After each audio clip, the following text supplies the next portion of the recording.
On September 13, 2024, 18-year-old Nicholas Prosper committed one of the most disturbing familicides in recent UK history. He murdered his mother, brother, and sister inside of their home in Luton. But this triple murder was only part of a much darker plan, a plan to carry out a mass shooting at his old primary school that would have claimed the lives of dozens of children. What stopped him, you may say? That was his own brother's bravery. The Prosper family lived in Lee Bank Court, Marsh Farm, Luton. Juliana Falcone, 48, worked in healthcare. Her children, Nicholas, 18, Kyle, 16, and Gazelle, 13. Juliana was described by neighbors as caring and devout. Kyle was sociable and athletic, and little Gazelle was quiet and artistic. Nicholas, however, had at that point withdrawn from life. He no longer attended school and spent most of his time alone in his room, immersed in what was later found out to be very violent, inappropriate, and pedophilic online content. In the weeks leading up to the murders, Nicholas forged a firearms certificate to purchase a shotgun. He downloaded a blank form, filled it out with false details, and imitated a police signature to make it look official. He used it to convince a private seller that he was a legal gun owner. On August 30th, 2024, he met the seller in a car park and bought a 12-gauge double-barreled shotgun and 100 cartridges for €650, far above the market price. To a typical seller, this was an offer they couldn't refuse. The seller did not verify the certificate with police, probably motivated by the high price, which is not currently a legal requirement in private sales. This loophole later sparked urgent calls for UK firearm law reform.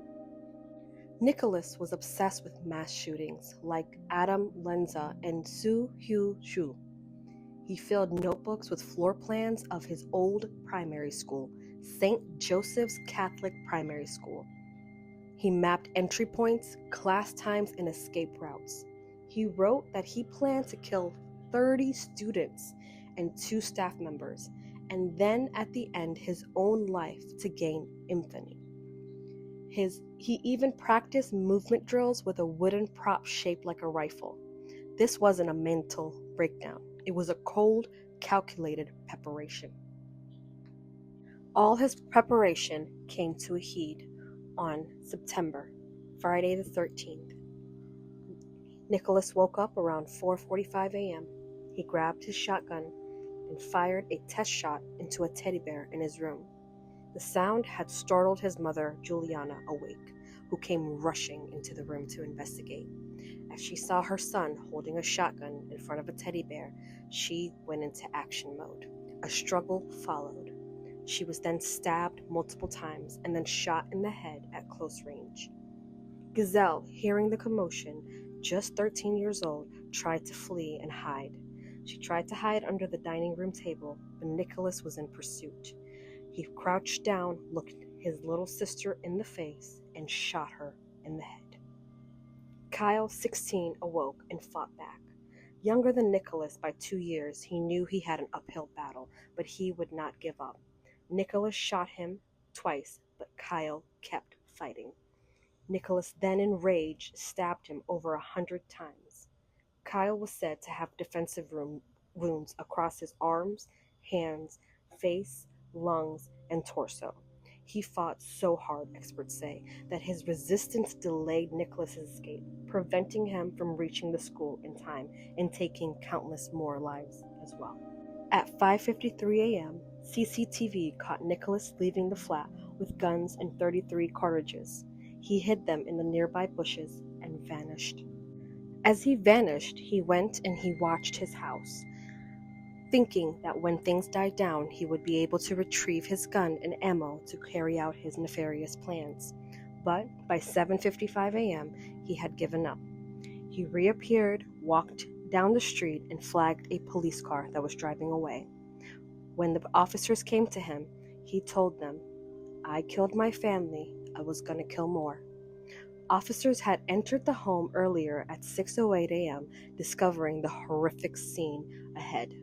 Juliana dead on the floor, Gazelle beneath the table, Kyle with knife wounds in the hallway. Blood, knives, ammunition, and a detailed plan for a failed school massacre. Prosper was charged with 3 counts of murder, possession of a firearm with intent, possession of a knife, and acquiring a firearm without a license.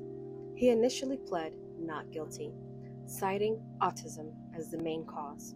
However, court psychiatrists confirmed that while he was on the autism spectrum, his actions showed psychopathy, not mental illness. On February 24, 2025, Nicholas changed his plea to guilty. On March 19th of 2025, he was sentenced to life in prison with a minimum term of 49 years. The judge, Miss Justice Sheem Grubb, said, "This was a plan to kill as many people as possible and gain infamy." Following the sentencing, Detective Superintendent Katie Dunas of Bedfordshire Police gave this statement: "Nicholas Prosper is a truly evil man who committed an absolutely horrific crime. He murdered 3 innocent people, his own mother, brother, and sister, in cold blood, and he intended to kill many more innocents." She went on to praise Kyle's bravery and the police teams who prevented a school massacre. The case prompted immediate calls for stricter firearm licensing laws, including better verification processes for private sales. In cases like these, people are hesitant to spread the word because of the infamy that will no doubt reach people who want to commit these types of horrific crimes. But in these kind of cases, it is best to remember the heroes behind the horror. Let us remember the names of those that actually mattered: Juliana Falcone, Kyle Prosper, Gazelle Prosper. A mother, a sister, and a brother who fought back against all odds, and despite losing his life, saved countless more lives. If this story impacted you, please like and subscribe for more true crime content based on verified facts, not speculations. Leave a comment with your thoughts below. And until next time, stay alert, stay informed, and stay safe.